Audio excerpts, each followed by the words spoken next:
मात्र एक बेलपत्री का पत्ता, जिसके भीतर ब्रह्मा भी है, विष्णु भी हैं, शिव भी हैं, और इस बेलपत्री के बीच वाली पत्ती से लेकर जहां दो पत्तियां रहती हैं, उस पत्ती के बीच में जो गैप होता है डंडी का, इसमें 64 योगनियां भी हैं।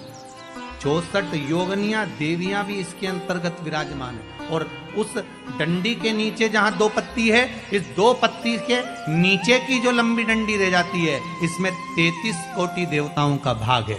उस डंडी के नीचे जो छोटा सा एक मोटा सा भाग रह जाता है, कई बार आप लोगों ने बेलपत्री को तोड़ा होगा तो नीचे एक मोटा सा भाग रह जाता है महाराज, उसके अंतर्गत सारे तीर्थों का भाव जागृत रहता है। उस बेलपत्री को केवल साधारण ना समझे, शिव को अगर समर्पित कर रहे हैं तो वो संपूर्ण उसी के अंतर्गत,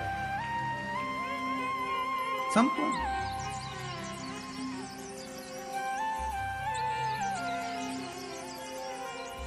केवल आप लोगों ने बेलपत्र अगर कभी शिव जी पे चढ़ी हुई, हम तो कई बार निवेदन करते हैं कि आप उसका सेवन हफ्ते में एक बार, जिसको भी शुगर हो, बीपी हो, थायराइड हो, हफ्ते में एक बार शंकर जी पे चढ़ी हुई बेलपत्र अवधूतेश्वर महादेव के नाम से, कौन से महादेव? अवधूतेश्वर महादेव के नाम से खाना प्रारंभ कर देना चाहिए हफ्ते में एक बार। और जिसके भी घुटने में प्रॉब्लम रहती है या डॉक्टर ने बोल दिया कि घुटना बदलना पड़ेगा, तो उनके लिए निवेदन है, शिवरात्रि के दिन रात्रि को 12 बजे शंकर जी पे चढ़ी हुई बेलपत्र, भगवान शंकर पर चढ़ी हुई बेलपत्र, शिव जी के मंदिर पर ही बाहर खड़े होकर शिखर का दर्शन कर कर उस बेलपत्र को चबा चबा कर खा लीजिए। घुटना बदलने की जरूरत नहीं पड़ेगी, कभी भी घुटना बदलने की जरूरत। और कई लोगों ने प्रैक्टिकल करके देखा है, आपके बीच में ही लोग बैठे होंगे, बहुत सारे आपके भीतर बैठे होंगे। भगवान भूत भावन भूतेश्वर मेरा शंकर, मेरा कैलाशी, मेरा अविनाशी, मेरा शिव है, इस मृत्यु लोक का दिया। पर दुनिया के लोग न जाने क्यों कहे हम कृष्ण वाले हैं, हम श्री जी वाले हैं, हम शंकर के मंदिर नहीं जाते। वो कोई कहता हम नारायण वाले, हम शंकर को नहीं मानते, हम शंकर का प्रसाद नहीं लेते, हम शंकर के मंदिर नहीं जाते। भगवान को ऐसा बांट दिया, ऐसा बांट दिया कि शंकर के दरवाजे को जाने को तैयार नहीं होता। तो किसी ने एक बार पार्वती जी ने शिव जी से पूछा, भोलेनाथ जी कोई तुम्हारे मंदिर में नहीं आता, कोई तुम पर जल नहीं चढ़ाता, कोई तुम्हें नमन नहीं करता, सब ये मंदिर जाना, नारायण के मंदिर जाना, वो मंदिर जाना, वो देवता को रिझाना, वो देवी को रिझाना, पर तुम्हारे को कोई नहीं रिझाता। शंकर भगवान बोले मत रिझाने दे, अपने को कोई दिक्कत नहीं, अपन तो शांति से बैठे रहो। मेरे ससुर ने मुझे श्राप दिया है, दक्ष प्रजापति ने, ए शंकर मैं तुझे श्राप देता हूं कि तू शमशान में निवास करेगा। शंकर भगवान बोले उस दिन से मैं बड़ा प्रसन्न हूं, क्योंकि मैं शमशान में रहता हूं। आज किसी का भी भजन कर ले, चाहे ये राम कहे, चाहे ये कृष्ण कहे, चाहे देवी कहे, चाहे भक्त कहे, इसकी मर्जी पड़े, जितना देवी देवता पूछता फिरे, पर आखिरी में मरने के बाद तो मेरे पास आएगा ना, तब निपट लूंगा। बस उस दिन का इंतजार है। और जैसे ही मेरे पास आया, ऐसी लकड़ी में जलाऊंगा गीली कि 3 दिन ठंडा नहीं होने दूंगा। जिस पुराण को हम श्रवण करने के लिए बैठे हैं, ये पुराण कोई साधारण सा नहीं, इसको कोई साधारण सा ना समझे। भगवान शिव की जब कृपा होती है, करुणा होती है, दया होती है, तब जाकर कहीं आप भगवान शंकर की अविरल भक्ति और मुक्ति की पथ को निश्चित करने वाली शिव महापुराण की कथा श्रवण कर पाते। भगवान त्रिवती देव महादेव, करुणा सागर भगवान शंकर, दया सागर, जिन्होंने आप सबको यहां पर आमंत्रित करा, कहीं भोले बाबा की दया और उदारता ही है जो पूरे शहर सीहोर में ऐसा कोई भवन नहीं है जिसमें आप लोग नहीं है, ऐसा कोई भवन नहीं जहां आप लोग। और शहर तो शहर, पूरे नगर में, पूरे गांवों में, खेड़ों में, क्षेत्र में। और एक निवेदन आप सभी से,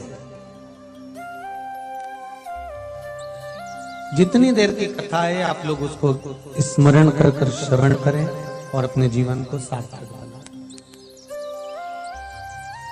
बाबा देवाधिदेव महादेव ने ये करुणा करी है, कृपा करी है, दया करी है, जिसको हम अपने जीवन में उतार सकते।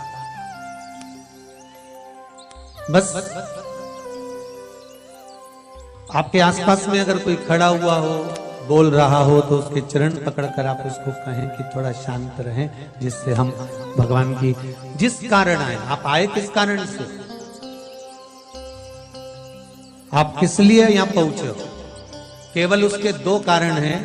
एक बाबा देवाधिदेव महादेव का प्रसाद स्वरूप रुद्राक्ष चाहिए और दूसरी शिव महापुराण की कथा चाहिए। केवल दो कारण हैं और इसके सिवाय कोई कारण आपके पास में है?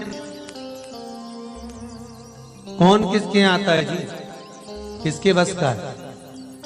जो कोई आए जाए, किसके बस का? ये तो देव अधिदेव महादेव की करुणा, कृपा, दया, उदारता है, जिसके बल पर हम भगवान की अविरल भक्ति और मुक्ति का साधन शिव महापुराण कथा का रसास्वादन करते। शंभो शरणे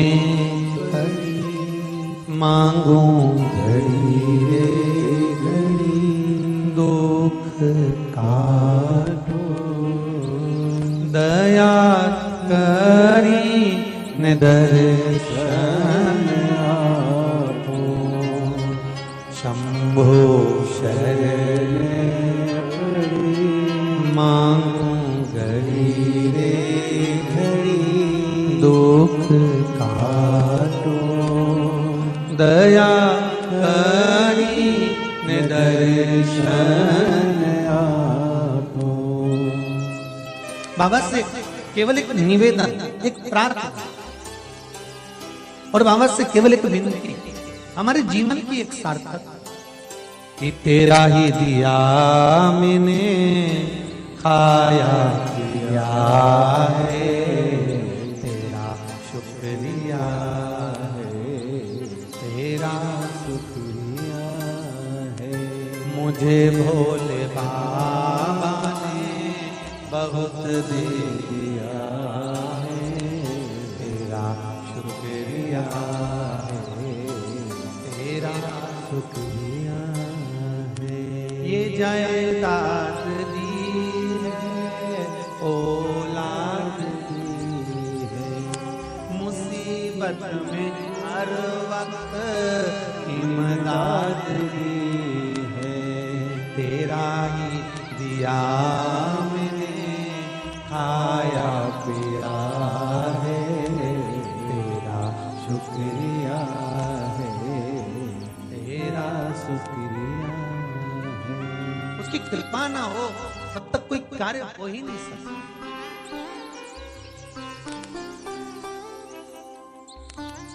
संसार में आने के बाद देखिए, अगर भगवान के होना है, परमात्मा के अगर हमको होना है, तो थोड़ा सा तो जीवन में कष्ट। वैकुंठ चतुर्दशी का जो दिन है महाराज, इस दिन रात्रि को 11 बजे से लेकर 12:30 के बीच में दीपदान होता है और 14 दिए का दान होता है।